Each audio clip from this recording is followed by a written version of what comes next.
jërë ngeen jëf mbokk yi baaxoo suivre seen émission bi ñuy wax jano bi tey ñu desiwaat toogaat ak yéen nekk ñetteelu numéro bi ñu toog tey ak kenn ci kilifa yi dëkk bi di Touba ci dëkk bu sell bi ñu koy wax Serigne Sidi Mbacke moom Serigne Cheikhouna Mbacke ibnu Serigne Abdoul Ahad Mbacke di chef de religieux nekk fii ci dëkk bu sell bi Touba waaye it nekk ci conseil ci commune bu Touba ñu fas yéene waxtaan ak tomb yu bëree bëri ni ñu koy baaxoo amal rek ci bu xew-xew yu mel ni amee rawatina ay actualités yoo xam ne am na ci dëkk bu sell bi di Touba dinañ waxtaan li nga xam ne moo jëm ci wàllu hôpital bu bees bi muy niveau 4 bi xam ne ñu ngi koy tabax waxtaan li nga xam ne moo jëm ci autoroute Ila Touba ci préparation ouverture bi xam ne des na ko amal ci màggal Touba gi ñu nekk waaye den waxtaan tamit li nga xam ne moo di màggal Touba waxtaan ci dëkk bi akul doxinam rawatina commune bu Touba lu ci mel ni wàllum courant bi ak wàllu infrastructure yi wàllum assainissement ba ci éducation naka nag li nga xamante ni moo jëm ci wàllu ndox mi di dëkk bu sell bi di Touba sëriñ bi ginnaaw bu njëndoo ñu bàyyi leen nga nuyu téléspectateurs yu Touba Pro ak Touba Argentine TV ak mboolem réseaux sociaux yi xam ne ñu ngi ànd ci liggéey bi bismillah.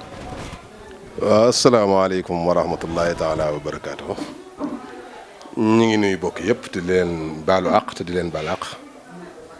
tey ñaanal Cheikh Mouhamadou Mountakha Bassir mu yàgg fi loolu te wér ak mboolem njaboot gi nga xamante ne si ñu ngi ci gannaawam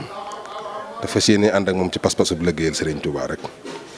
di ñaan yàlla lii nga xamante ne si ñu ngi koy liggéeyal Serigne Touba ci safar ji mu nangul ñu ko boppam te bañ koo jaar ci kenn kon ñu ngi lay nuyu di la wax ne la Sidi Mbacke Cheikhouna Abdoul Ahad conseiller à la commune Touba Mosquée. jërëjëf nuyoo boobu de sëñ bi kon laaj bu njëkk bi tey rek dañ koy jagleel li nga xam ne mooy dëkk bu sell bi di Touba ñu ne ci waajtaayu màggal mu mel ni am na ay liggéey yoo xam ne mu ngi ci xaar ñu tàmbalee ko ci hôpital bi nga xamante ni bokk na ci dëkk bu sell bi bala ñoo ñëw ci ko ñu njëkkee hôpital bi jamono ji jëlaat nañ li nga xamante ni moo di marché bi ci wala entreprise bi jëlaat nañ ko ba relancé waat ko démb ci ministre bi Abdoulaye Diouf Sarr ci visite bi ko amal dem ministre de la santé kon mel ni changé nañ li nga xamante ni moo di entreprise bi ko njëkkoon yooyu sam bokkoon kenn ci yéen di doomu dëkk bi. waaw loolu dinaa ci mën a tàmbalee tuuti rek wax ci ndax hôpital bi su ma juumulee ñu ngi ko tuddee Jannatu Nahim programme bi jàlloon na président ñëw fi teg ci xeer wi néegi dikk bi nag xaj na am na coow li bari na lool waaye nun dañoo bëgg saa bu ñuy wax rek comme askan wi la ñuy waxal te amuñu ci benn intérêt di leen wax lool lu ñuy laam-laamee la wala loo xam ne dañ koy teg ci suñu bakkan loolu moom mënul nekk kon donc buñ ci wax luñ mën a teg baaraam rek la ñuy wax li nga xam ne nag dund nañ ko ci moom gis ko biñ defee suñuy gëstu ba léegi ñu ngi ci te yaakaar naa ne résultat biñ ci am mënuñ ci am lu ko gën a wér ndax defe naa su ma juumulee bii mooy ñetteel bi yoon mu am ay rëq-rëq ndax biñ ko ndëkkee samp jublu ci ne dañ koy def ci dëkk bi ba pam am problème mu jafe-jafe fuñ ko def ci ay yëf ak ay kilifa yu ko seqoon ak mbirum suuf ban demee ba xool ba ci biir am gox buñ situé ne war na faa mën a nekk ba insister ci ba joxe ko par la voie xañ na xalif général de Mouride wala je ne sais pas mais fexe nañ ba jot ci suuf si mais ñi doon suuf si ci boppam ñoom dañoo lànkoon ne seen suuf duñ ko joxe parce que ñoo ko moom te dañ ko lotissé woon biñ ko lotissé Sëñ Tuubaa ko lotissé joxe parti yi bañ ko joxe ba pare ñoom liñ ci am ñu jox leen ko ñu téye ko kon buñ demee ba bëgg a joxewaat bëgg a nangu seen ndono di ko joxe duñ ko mën biñ ko defee coow la bari Sëñ Abdou Samad moom suñ chong bi moo ci yëkkati téeméeri million ñëw ne nangu naa dédommagé suuf si ndax liggéey Sëñ Tuubaa bu toll nii parce que it ay partenariat duñ jóge ca àll ba indi fi hôpital bu toll noonu ay intérêt yu gonflé yu ñàkk fayda mboolem ñi mu seqaloon marché bi ñoo ñëpp dañoo rasu woon bëgg a weñ seen ndox moom mu génn ci 100 millions joxe ko décharge yaa ngi fi mën naa laa limal tur yi ak identité yi ak lépp mi ngi fi ba mu ko defee ba pare hôpital bi mën a continuer ñu continuer waat ci voie boobu di dox ba yàgg entrepreneur bi ko gagné woon ci boppam di mbokk dem ba déggootut ak partenariat bi nga xamante ni si moo war a defar hôpital bi bañ demee ba ñàkk a déggoo am ci lañ wëlbatikuwaat relancé waat appel d'offre bi moom ñu dédommagé ko jël marché boobu jox ko beneen entreprise kon gëm naa ne dana am incha allahu rabbi balaa yàgg loolu moom lu confirmé la danañ tàmbali liggéey bi muy ci lu ma xam coow li nag bari na ci ay sëriñ ña ko gañ a lekk xaalis beeg ay kii ñooña duñu lekkuñu xaalis chiffre d'affaires ay milliards la commission am ca muy seen intérêt ñu sañ am droit jël ko mais li engagé hôpital bi ak fonds hôpital bi kenn mënu ko lekk benn problème nag laa ci gis boo xam ne xam naa ne Macky Sall dañu ko doon defale mais moom rendre ci sax compte bi mu koy wax parce que hôpital bu toll noonu ni mu toll mu def ko bu fekkente ne benn nekk na ci Dakar ñu jox ko maire de Dakar ne ci lañ koy dug ci maire de Dakar lañ koy dugal def ko hôpital communal commune Dakar hôpital bu mu attanut bu Touba commune Touba mënu ko jël en charge yéen a ma gën a xam li ma wax jafe-jafe yu hôpital yi ñu amee ngi ci dëkk bi jannatul mahwa boo fa demee la fay xew yaa ma ko gën a xam xanaa loolu dinañ ci développé waat ci tuuti ci kanam boo demee Ndaamaatu xañ na ka fa nekk jàmbaar la mi ngi def li man mais ba tey it am na yooyu waaw. kon donc hôpital bi bu paree man cause bi ma ci gis rek mooy niñ ko bëgg a defee hôpital communal loolu moom convaincre ma parce que xam naa ne mënul nekk parce que xam naa lu commune Touba attan ak lu mu attanut te section bi du baax kon may alerte président de la république mu bàyyi xel ci loolu. parce que bu fekkente ne ñoom ñi nga xam ne ñoo war a dalal suñu xel ñoo ñu wax loolu kon dañuy gëm ne même buñ ko réaliser du am suivi waaw mais ñun loolu lañ ci gis comme luñ mën a jàngat bu dee ci jëmmi hôpital bi dana am ak du am moom ñun am nañ yàqee ne dana am ndax gis nañ dossier yu fondé yu wóor yoo xam ne xam nañ ne dana am ñaareel ba itam nii nit ñi di waxee nii ñëpp it doon wax ju leer da di am nag loolu xam mbirum biir la su waree leer dana leer ñëpp te maa ngi jéggul nag ndax wax naa ci secret yoo xam ne sax du woon yoon ma di ko révéler parce que mooy li am waaye booy wax ak nit ñi aqulaay taxalaa da nga leen di wax liy dëgg waaw. kon coow li ci am lépp xam nga wax nga ko wàllu suuf amoon na fi surtout xam nga dafa xaw a laal commune Missirah tuuti ñooñu it yëkkati woon seen kàddu di wax ni duñu joxe seen suuf loolu lépp am ci ginnaaw bi dëgg la réglé nañ ko ba situation boobu décanté nañ ko jamono ji wax nañu wàllu wér-gu-yaram ci Touba tudd nga ko sànq généralisé ko la ñuy def Matlaboul Fawzeyni am nay problème Ndamatou am nay problème lan la infrastructure am na mais dafa mel ni ay médecins wala session bi mu yoree nii moo baaxul kon lan moo ci part de responsabilité bu commune parce que rek compétence transfert la yenn poste yi. waaw man mooy li may faral di wax à chaque fois mbir bu fekkente ne dëkk bi ñëpp ñoo ko bokk muy mbirum dëkk bi damay jàpp ne dañoo war di ko waxtaanante ci nawlonte ndax dëkk bi dafa toll ci fi ne lu ne defee ne te ambition yi bari na te nit ñëpp dañoo fas yéene di dox ci am xel te fas yéene dox ci idéologie boo xam ne mooy développé ay pexe nag boo ciy dox day bis dana ñëw mu sakk te gis nañ ne jafe-jafe yi li ñu koy ëppal mooy négligence. man fekke naa fi moment boo xam ne fii ci dëkk bi hôpital Matlaboul Fawzeyni bii xëy lañ def 6 heures du matin courant bi coupé fii groupe électrogène bi sofe pendant 12 heures de temps 8 heures de temps yoo xam ne xaw ma 10 heures de temps yoo xam ne margo bi sax doxul ba xaw tuut yàllaa ci def sutura ba nit ñi am na ci ñu commencé woon a infecté boo demee ci hôpital Matlaboul Fawzeyni ba léegi ni fiches yi bloc opératoire bi mi ngi fi da nga fay gis ay fiches yoo xam ne négligence la réunion nañ ci réunion te ci wax nañ ci waxati ci mais à chaque fois boo ko toppee dafay mel ne li may gis mooy am na gàllankoor mais ñi war a leeral dëgg-dëgg duñ la mën a leeral xaw ma nag dañuy bañ a ñàkk seeni poste xaw ma dañuy bëgg a xam ne lii du luñ mën a lijjanti mais yaa am problème parce que foo ci dem rek buñ dajee réunion mosuñoo man fàttaliku man réunion bu ma fekkee ñu waxtaan ci ba tënk ci luñ mën a jàpp mooy tonte lay doon rek ak jiñante kon donc négligence am na ci man li ma gëm. état bi dafa seetaan wàllu wér-gu-yaram ci Touba ndax boo dee xool hôpital Matlaboul Fawzeyni boobu ay taalibe ñoo ko dajale seen alal def ko bi ci des démb rek mi ngi def visite de chantier sëñ Abdou Boudot mu sëñ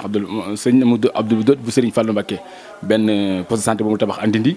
ba léegi kon dañ leen a bàyyee daal yéen ngeen demal seen bopp état bi moom jéemu dara ci infrastructure yi. loolu moom mayuk Serigne Touba la ngoo xam ne suñ borom ak ko may te du ko nangu mukk dëkk bi moom xanaa ñoom ñu def li leen war ak ñàkk a def waaye lu fi mënta ñàkk Sëñ Tuubaa dana ko fi def ndax boo xoolee ñi walanteeru di jël seen alal di ko fi def te dëkkuñu fi te boo yeexee màggal képp leen di booleeg dëkk bi ak xañ na bu fekkee am nañ fi kilifa ñuy jëflanteeg ñoom waaye luñ jégg ci Sëñ Tuubaa gar ci seen tànkub tubéy duñ ko jeexal waaye daal li ëpp solo ba ëpp solo mooy négligence bi moom dafa am ci côté état bi. aussi responsabilité bi nga xamante ne si nit ñi ko ci war a jël nañ ko ci muy commune wala xañ na ñi nga xam ne ñoom ñoo ŋànk dëkk bi à chaque fois damay gis ne dafay am lu bari lu des te doo ko neex a waxtaane parce que li tax mooy saa boo ñëwee rek ñoom am nañ fuñ lay gekk te buñ la fa xasee gekk dootoo fa mën a jóge te bu fekkente ne nag ñoom ci seen jëmmi bopp dem nañ ba xool ne dëkk bi ñu yoree dëkk bi ak léegi bi ñu yoree réew mi ak léegi daanaka boo xoolee poste de santé bu fi am ay nit a volontaire def ko fi mais du ñoom doo gis daanaka hôpital boobu lañ mën a wax ci lu wér loo xam nee nañ danañ ko fi def te ay kilifa ñoo jóge fii ci réew mi ci dëkk bi dem wuti ay partenaires yaa indi leen loolu it leerul ñu bari ba léegi. parce que man toog naa ci kilifa mu ne ma ñoom ci seen jëmmi bopp yàgg nañ ko bëgg mais am partenariat bu ko fi indi rek jafe-jafe la woon parce que kiñ ko seqaloon ko négligence la. ñu lijjanti ko état moo ko accepté parce que ñoo doon wut partenariat bu ko mën a def mais kilifa jógee fii dem wuti partenariat bi indi ko ci réew mi collaborer kook état pour mu mën a am loolu it lu ci am la lu ma xam la waaye daal li nga xamante ni si mooy li ëpp solo ba ëpp solo mooy nun dañ ñoo seetaan ci santé ci wér-gu-yaram seetaan ñu ci éclairage public seetaan ñu ci même ndox mi nga xamante ni si sax ñoom tey seeni pexe mooy gisuñu ci seen bopp tax na tey jii ñi ngi taxaw pour gàllankoor dëkk bi pour nit ñi di ko fay c'est obligatoire parce que nañ Touba ak dëkk yëpp a yem kon amul leen luñ fi mën a bàyyil Touba lu dul muy def ni dëkk yëpp di def balaa yàgg dara xam naa ne après màggal da ngeen ko dégg ci seeni pexe bu sottee ñi ngi xalaat def dëkk bi région pour génne ko ci Diourbel waaye loolu li ko waral it dinaa la ci wax mooy fan yii yaa ngi dégg Canador Sène di ko révélé contrat boo xam ne pétrolier boo xam ne ay Nigériens lañ ko loué ñoo xam entreprise nigérien lañ loué région Diourbel bi yëpp suuf si te ñooñu ci wàllum pétrole la ñuy yëngu pour ñu ñëw diagnostiquer dëkk bi ma yaakaar ne Touba comme am na autonomie boppam nekk ci biir région Diourbel it xanaa bu ñu loué région bi yëpp it ñun danañ ñu gindi ñu xam mais duñ jekki-jekki rek ñun laafaal lañ ci loo xam ne itam ak yan condition lañ loué région suufu région bi loolu war nañ cee mën a leeral dara te ñun li ñu gën a jaaxal mooy ci découpage bi mu koy def man nee naa dañoo jàpp ne day yaatal waaye dafa am lu ko taxoon a jóg ndax boo xoolee Touba Fall googu 15 kilomètres amoon nañ ko ci titre foncier bi booy ci watu soowu gi jëm Ndakaaru xam nga ne kon loolu Touba Fall duggoon na ci biir titre foncier bi donte am na kilifa am na boroom te lépp it alali sëriñ bi la waaye leen lu ne ak ña ko jagoog ña ko féetewoo waaye fi ne loolee moom bi mu defee découpage daf koo dindi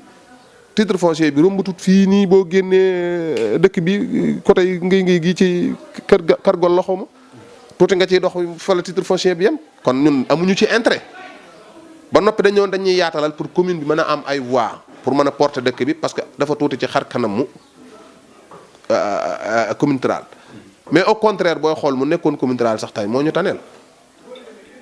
parce que ñun gisuñu ci benn yokkute bu mu yokk nañu ay charge ba noppi wëlbatikuwaat lim ñu yàqal man gëm naa ne buñ ñu bàyyiloon suñu commune rurale bi noonu moo doon gën ci ñun kon ba tey day delluwaat ci négligence boobu nga waxoon da ciy delluwaat te bokk na ci yoo xam ne buñ jee génne askan wi di leen wax daañu xam dëgg-dëgg mais bu fekkee lu ñuy xomtoo la rek mi wax nga ko ñu jublu màggal desatul lu mat 14 jours mais ba léegi amaguñ plan d'action bu leer boo xamante ni mën nañ ko définir teg ko pour ndoxum Touba doy ci màggal gi ndax fii ni robinet yi daanaka guddi yi am na ci yoo xam ne sax nu xel yi lu leer laa la ciy wax gis nga ndoxum Touba du ma sa régler état bi dafa am loo xam ne duñu ko baal te nit ñi duñ ci rendre compte ndax depuis bi fi Abdoulaye Wade toogee moo ne woon benn xalif général de Mouride dootuma ko bàyyi muy fay ndoxum Touba mi jël ko en charge di ko fay loolu it leerul askan wi xulil xaq wala kaana mu nit buy wax da ngay wax dëgg état di fay ndox mi ñu wëlbatikuwaat ci loolu di dox techniciens yi fi nekk état leen fi teg ñuy entretien forage pompe yi fi nekk soo amee problème état moo koy régler kon ñoom it bu ñu gisee loolu wëlbatikuwaat gis ñuy filtrer ndoxum dëkk bi di ko jaay te mosuñoo gis benn réalisation buñ mën a wax buñ mën a teg baaraam te ñu gis ne loolu état moom lu ne nga ko mën a nëbb ba mu des économie ci réew mi moom lépp luy génn xaalis ñoo la ko gën a xam kon ñoom duñ mën a baale loolu parce que dañ naan rek comme alale état la te état ngi fay ndox mi te Touba ñu am nañ courage di jaay ndox mi di ko filtrer di jaay kon ñun dañ ñuy fay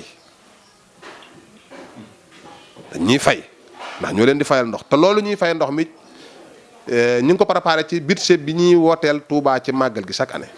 budget bi presque duñ ko ci def ndox moomu lañ ciy fay su jàllee seen niti bopp yi xewleeg seen encadrement yi xewle ci dëkk bi ak seen situation yooyu ci loola la ñuy comp di ci def ba at ma del siwaat bu jeexul ñu wut feneen fu ñu ko justifié mais ñun pare luñu pour dara te loolu damaa jàpp ne bu ñu ko wootee pour màggal gi dañ ko war a jël def ko ci màggal gi wurte génn màggal gi moo ñu indil jafe-jafe yooyu état di ko nër ba maa ngi xool 2016 ñun dañoo réunion maa ngi toog Diène Faye a ngi toog Alaaji Ndiaye programme a ngi toog maire a ngi toog doomi Diop et frère ji mi ngi toog booba fekk ñi amoon problème mu urgent diggante Maawu Rahmati ak maire bi problème daar ci ay tiwo yu ñu waroon a raccorder problème am ci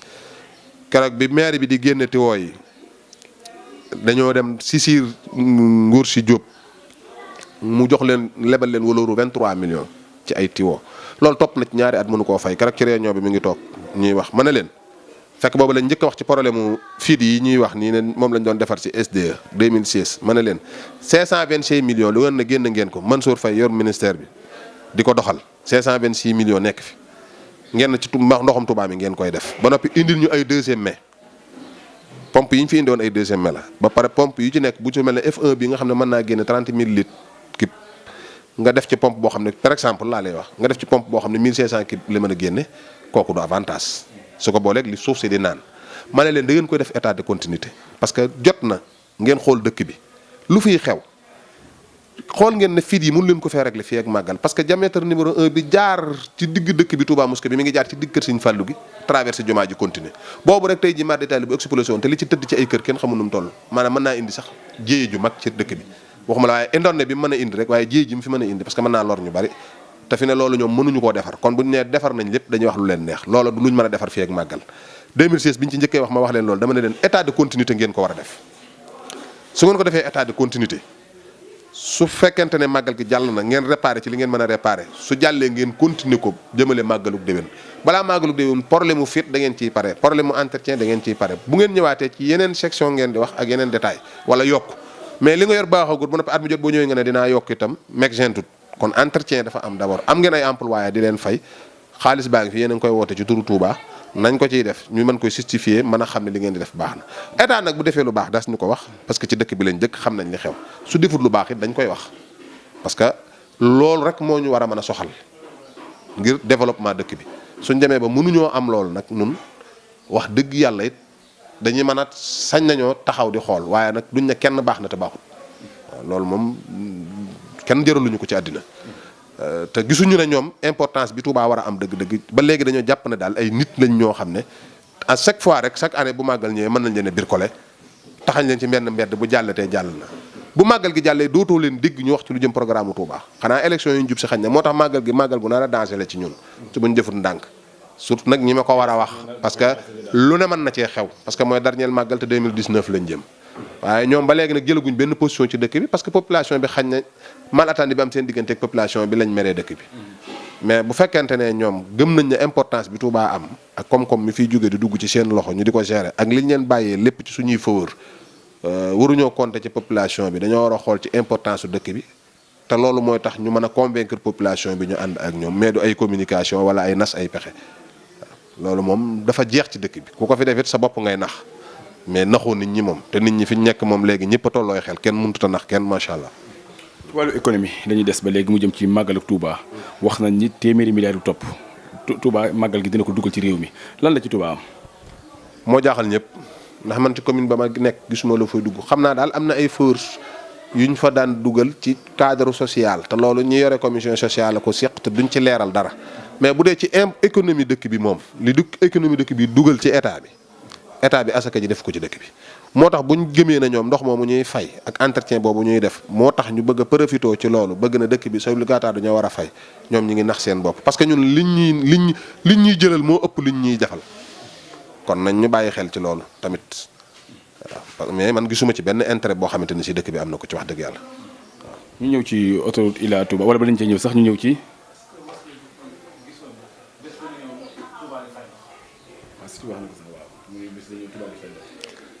en tout cas lu mën a am la de parce que li tax mooy ñoom kenn waxu leen dëgg te xam naa ne itam ñi ngi mën a ganger nañ ko mane pour mu am parce que loolu moom mënuñu ko comprendre ñoom maam Sor Faye mi nga xam ne nag moo ci gën a wollo mi ko moom gën cee ñàkk kersa taxaw diiñ wax ko waxtaanu sàll bu mu génn rek te lam ca mën a la ca gën a rafet rek la génn ci kaw waaye lañ waxante ci biir dëgg-dëgg du ko wax waaye yooyu yëpp ñun ñu ngi koy xam moo tax duñu déranger waaye luñ nas rek balaa tisbaar mu leer naa ñu nekk bëccëg loolu moom nañ ko xam waaw kon te ñu ngi leen di déglu nag réaction bu ñu ñëw daañu fekk incha allah. autoroute Ila Touba ci la ñuy des moom lañ ko tuddee ko Ila Touba donte traversé na Touba dem ba côté Matam Linguère gis nañ ni njiitu réew mi ngi waajal ak ñëw ci incha allah su leen ko inauguré xaj na sodi bi ñu jëm bu desee lay doon balaa màggal ndax bii mi ngi dem Casamance kon vendredi sodi prochain dañ ko mën a xaar jàpp nañ ndax ci la nga daa faral di ñëw lan nga gis ci projet bu mag boobu ndax nee na bokk na ci réalisation yu gën a rëy mu defal ko yoonu murit yoo xam ne kenn mësu ko def. waaw loolu itam li ma ciy wax rek mooy ñu ngi koy ubbi mais alerte bi ma ci njëkk def population bi mooy nañ def très attention parce que tali bi lëndëm na amutil lampe amul signalisation amul ay panneau signalisation amul dara buñ ko inauguré pour màggal gi daar it politique la ak xam nañ ne majoritaire bi daje Touba boobu moom bu ñu doon mobiliser fekk fukki junni at di ko waajal mënuñu koo am te ñu ngi def trafic de influence pour mën a wëq nit ñi ñu dem dañu ko kumpa pour mën a fekke mbooloo mi ñu mën a def trafic de influence loolu nag safut mais ngaañ lim ñu nar a jural nun xanaa ñoom duñ ko xalaat wala seen yaram du daw wala ñun murid yi ak géttu xar lañ koo xam ne toujours dañuy sarxe rek tali bu amul pentuwuñ ko amul benn signalisation amul ay tableau amul ay lampe nga xëy ubbi ko lu tollu junniy nit war di ci jaar di traversé dugg Touba gi catastrophe yi mën a jur ñoom est-ce que xalaat nañ ko tañ na dañoo fay ay entrepreneur ñu ñuy liggéeyal ba mu des finition ay waay nañ leen bàyyi ñu liggéeyal nit ñi luñ xam buñ noppee ñoom ñu ubbi ko ci conditions yu baax buñ taxawee ne Touba lañ ko def d'accord naa ndax jaar na Touba mais boo xoolee ambition bi mu jël nga xam ne ñun ñoom liñ ñu wax mooy dëgg ci ñoom mooy Touba taxu koo jug dafay jaar jàll man nag li ma ci jàngate mooy def na dëkk bi Carrefour te Carrefour moom ñaare fa mu am ñaare mardi tali rond-point lay doon te bu xasee doon Carrefour moom lu ne dana wàcc ci dëkk bi kon war nañ ñoo mën a dolli insécurité bu baax parce que dugal nañ ñu ci kurunu boo xam ne mën nañoo indil jafe-jafe yu nekk tëju ci jékku na parce que li ko tijji mooy boo xoolee ligne bi mi ngi continuer di dem waaye boo xoolee sax corniche bu dëkk bi dañ koo xaaj ci digg bi dañ koo xaaj côté droite bi soo wàccee autoroute bi côté droite bi jëm garage Dakar rond-point bi noonu jër yoonu ndindi bi ba génn ndindi lañ ko def 2 ba pour wane ne autoroute bi noonu lay jaar continuer kon signal bi gis nañ ko te ba léegi bu fekkonte ne dëkk bi lañ bëgg a aménager xanaa dama yaakaar ne 120 corniche bi moom dañ koy def 2 ba mu continuer leen li sax dafa ñaaw dafa fés ba mëpp te loolu fi ne renduñ ci compte ak it bëgg naa ñu laaj damay laaj loolu pour question bu ma soxal la parce que dëkk bi itam lu toll ne autoroute Ila Touba bu toll noonu ay partenariat def ko ci alal ju dul jeex di ci génn te xanaa luñ cuune suñuy kilifa yi fi nekk ci administration war nañoo mën a demander laaj ñoom ban intérêt la ci dëkk bi am parce que lu mu bon war naa mën a am luy jógee foofu di dugg ci dëkk bi di moins donte day dugg ci commune bi wala ci dëkk bi ñu xam ne lii mooy intérêt dëkk bi am na ci benn intérêt mais dara Touba amu ci benn intérêt wala boog ñu ay ñetti wala boog ma xam ne kon loolu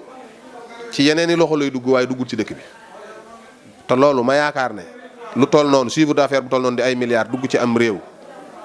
te mu concerné réew ma intérêt bi kanaaw waru su koo xañ bu fekkee dañ ne dëgg-dëgg ville de Saint bi ñor na leen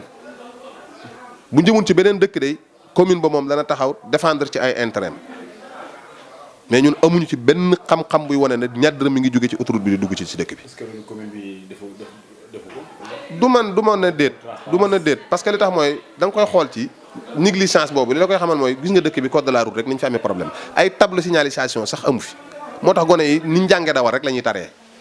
dëkk bi pour nga gis intersection ab tableau mu ginde la ci lii nga war a def amu fi ñi fi jàng dawal ñëpp seen farloo leen xamloo code mais du tëli bu leen di gindi wala mu yar leen te loolu bokk na ci liy dimbali population wax ko leen war a def comme nag loolu ñun comme yu ñàkk fayda yooyu lañ munta tal di ko collecter c'est pas la peine ñuy dem ci benn bagage boo xam ne intérêt bi ñu ci war a am amuñu ko ci ñoom ñu di ko topp wala ñu di ci coow loolu moom gisuma lu leen ko jaral ñoom négligence bi moom ñoom laa koy teg parce que état moom lim ñuy def war nañu ko ba noppi kon bu ci négligence boobu amee rek man ñoom laa koy daal di teg ndax war nañ ñoo wax intérêt bii lañ ci am fii lañ jëm ak moom lu mu bon sax ñu xam ci intérêt boo xam ne bu duggee ci keesu commune bi dinañ ci mën a def entretien mën cee def régulariser code de la route bi panneau signalisation yi éclairage public bi extra mais partenariat boo xam ne day ñëw di la yuus économie murid di la yuus ba noppi murid yi amuñu ci benn intérêt te gisuñu leen lu mu leen jëfal ci seenu dëkk wala lu mu leen di servir kooku it lu suñ bopp la nañ ñu ci ginni ñu des ci visite bi parce que tamit dégg nañ fan yi rek ci presse bi ñu ni sëñ Bass Abdou Khadre moo sauvé Macky Sall ci ñu ko waxee ndax benn chef religieux bu ne ci dëkk bi taxawoon na pour saboter visite bi yéen nu ngeen jàngate loolu yéen ñi xam ne doomi dëkk bi ngeen ci doomi soxna. xam nga loolu dama caa mënta sori ndax man daa caa bokkut ku ne xam na ne man lu may dugg lu ne lu leer lay doon njiit it yomb ma rek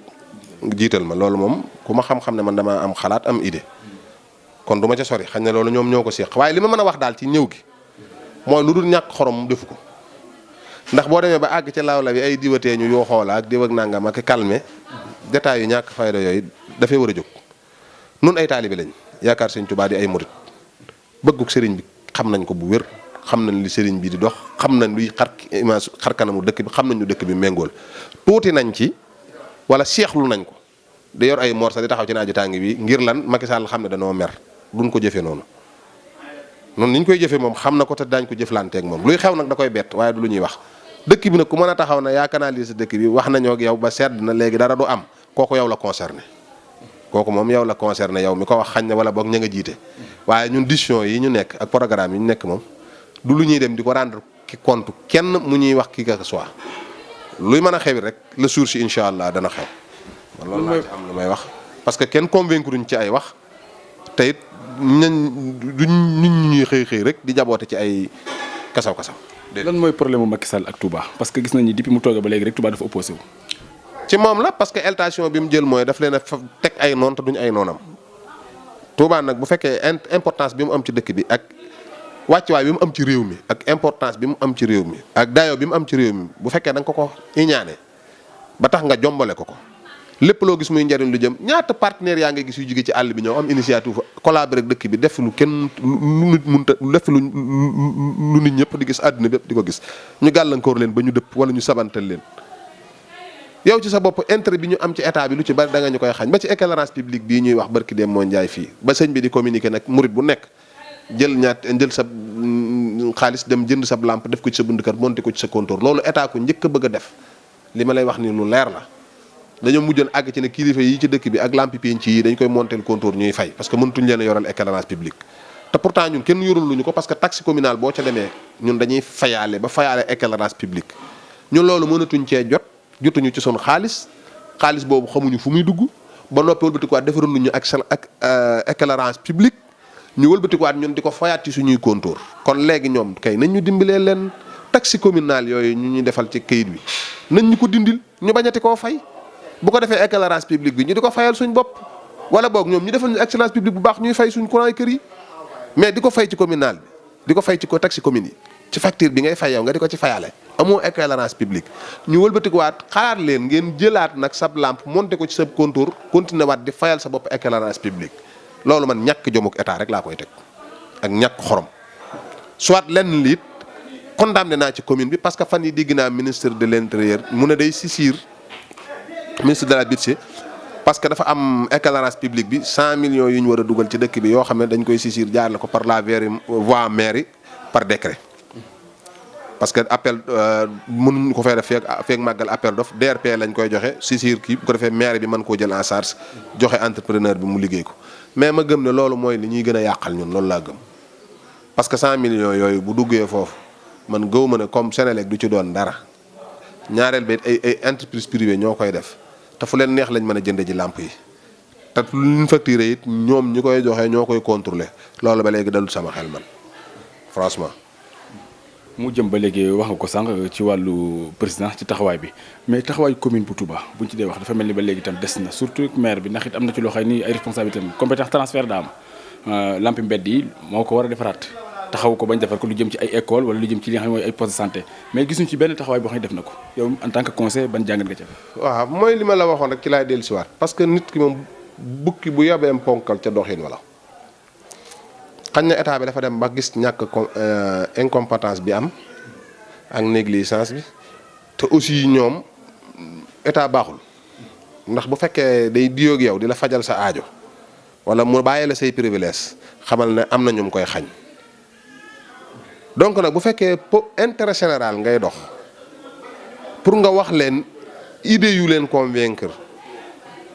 dafay yomb pour boo yuuxoo ñu dégg la faj sa aajo wala li nga tële ñu dimbali la ci waaye yow ginnaaw doo def doo dindi te ñi ma woo jàmbat te privilège yi nga am sax bu la ko elaa xajee ñi ma woo sëqat yow ci sa boppit li la war a def lu baree bari teloo ko da ngay am problème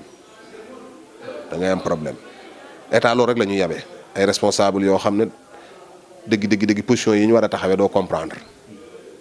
parce que da nga fi topp mbir ba ci biir man lu ma lay wax lu ma xam lay doon léeg-léeg ma topp fi mbir ba mu dugg ci kër damay dëpp parce que la mën a jur du ko jar te loolu kon bu amee dafay mel ne kon ba léegi day dellusiwaat ci ñun population bi def nañ ci système bi la système bi nag boo ko waxee rek ñu s'identifier ay nit mais système bi moom ku ne da cee bokk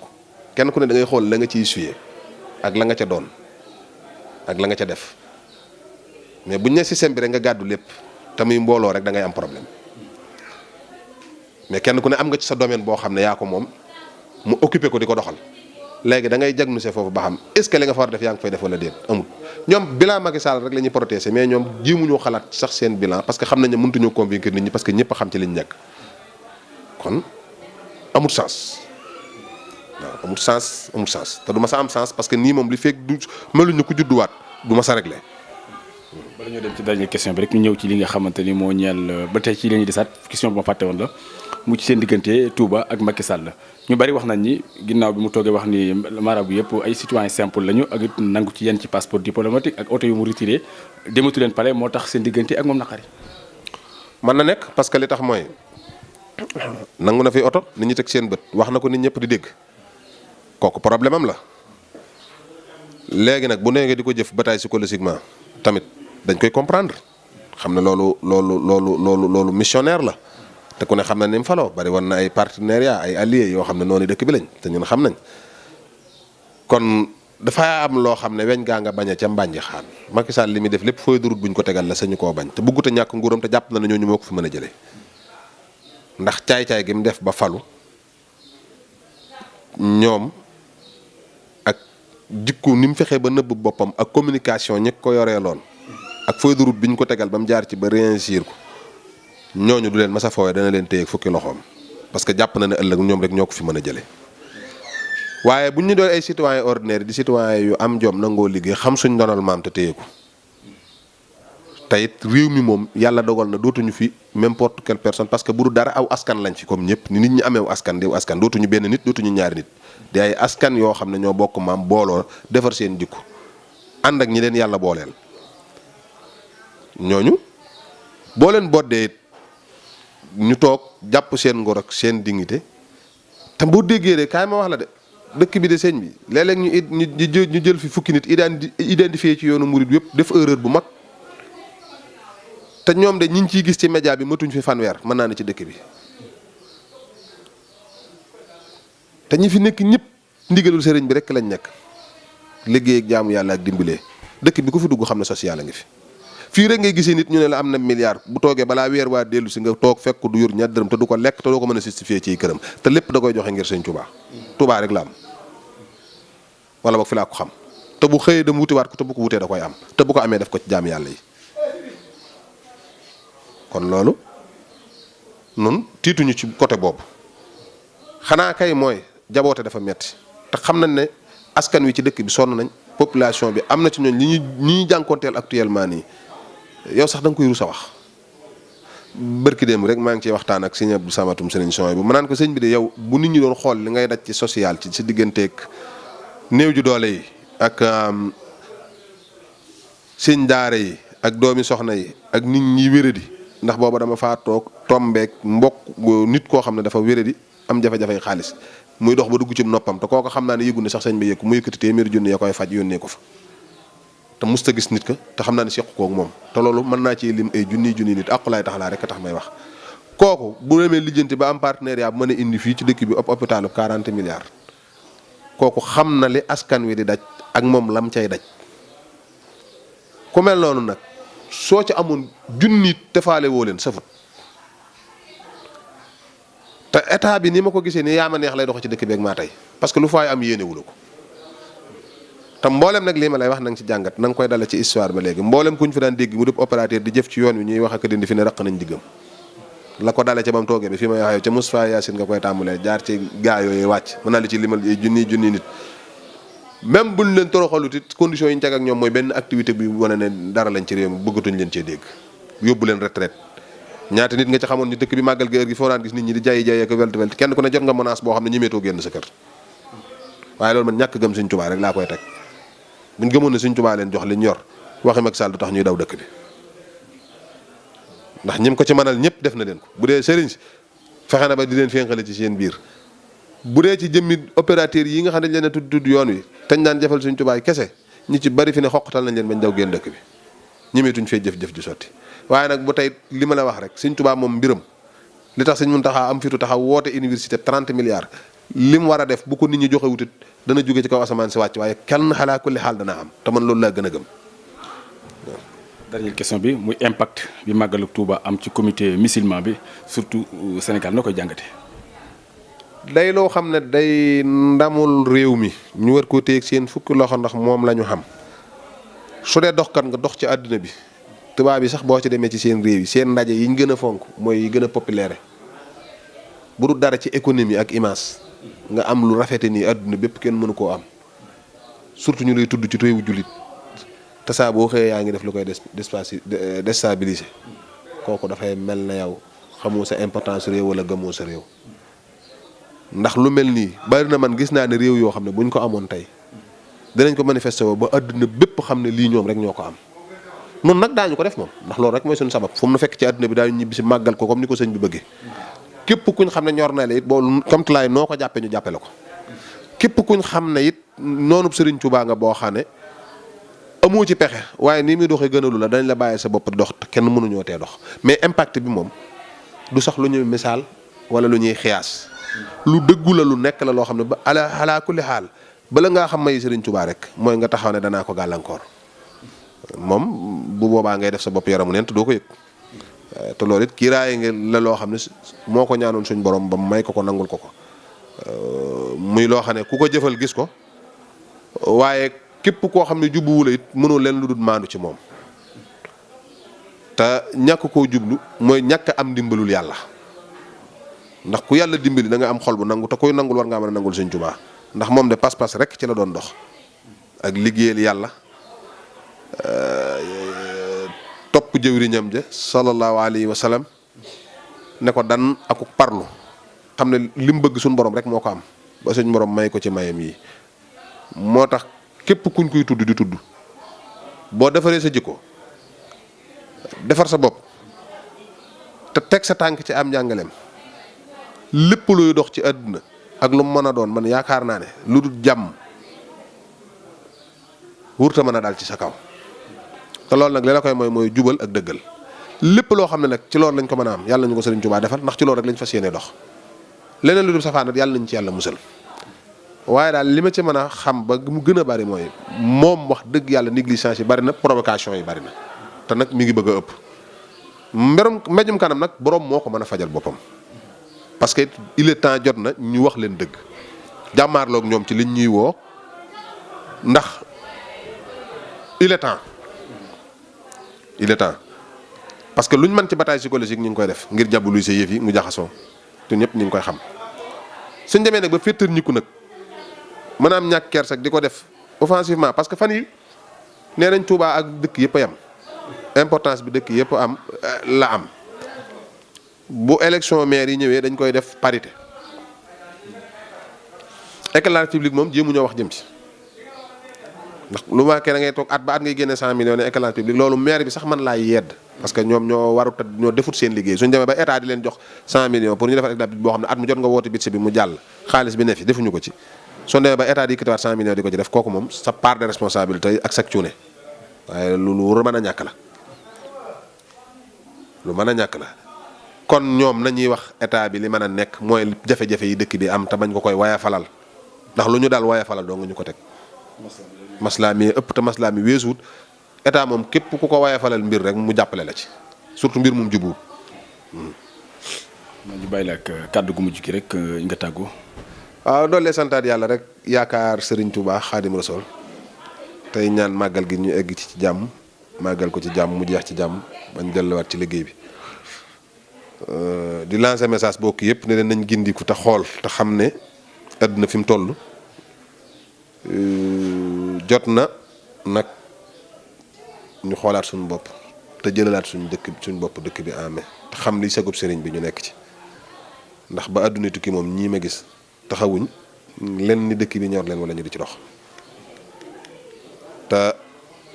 mbir moom bu fekkee daf laa concerné nga sañ caa xam sañ caa def ko dindi nañuy informer nit ñi di leen communiquer di leen wax lii xew ñu di ko xam bari na lu lënt ci seen bopp ba ñu mujj dem sax ci mbedd mi lañ koy xamee ba tax mu indil leen ay jafe-jafe ci yu baree bari te nag yaakaar naa lu baax wala lu war a nekk jërta xumtoo jërta nëbb waaw loolu daal laa am ci lu may wax wasalaamaaleykum maa ngi sant ñëpp di baal àq ñëpp jërë ngeen jëf.